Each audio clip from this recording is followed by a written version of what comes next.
Ayan, welcome back again dito sa aking YouTube channel, Speed the Painter. Magpipintura tayo ng ating cabinet. Maliit lang na cabinet pipintura natin. Siyempre, primeran muna natin. Hindi ko na niliha kasi kahapon naka-prepare na yan eh. Tapos bago ko ikinabit. Ako rin nagkabit yan kahapon. So, ngayon primeran lang natin. Kasi baka magtataka kayo bakit din na niliha. Kasi naliha ko na po ito kahapon. Bago ko ipinix yung ano, kasi nandito tayo sa kwarto, kaya hindi na ako magliliha kasi maalikabok. Bali kahapon na ano na yan, makinis na yan. Primer na lang natin. Let's go.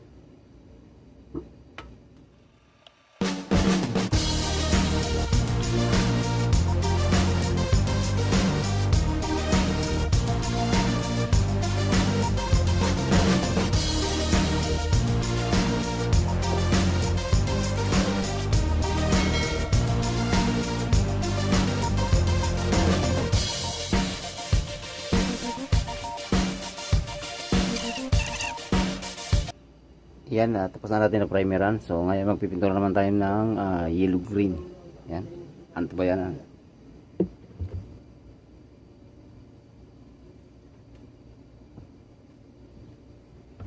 Ito ba yung yellow green natin? Yan.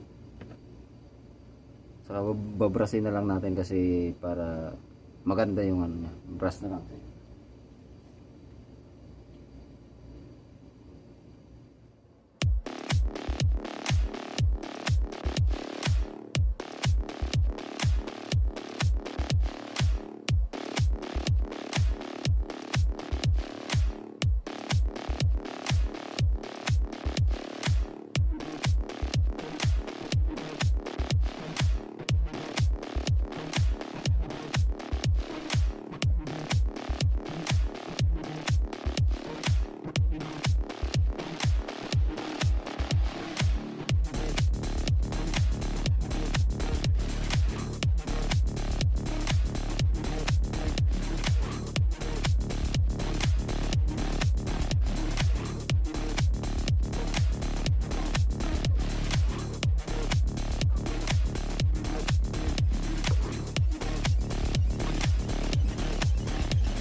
tapos na yung ano natin, yung unang pangalawang coat natin na may kulay.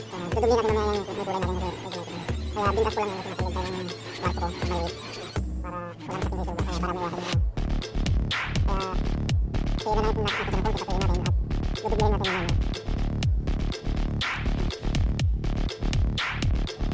part coat lang po yan na kaya bintas ko na lang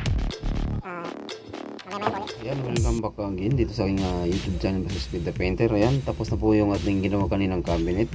Nagpintura po tayo ng cabinet kanina at ito na po yung ating ginawa. Ayan, tapos na po yung ating cabinet.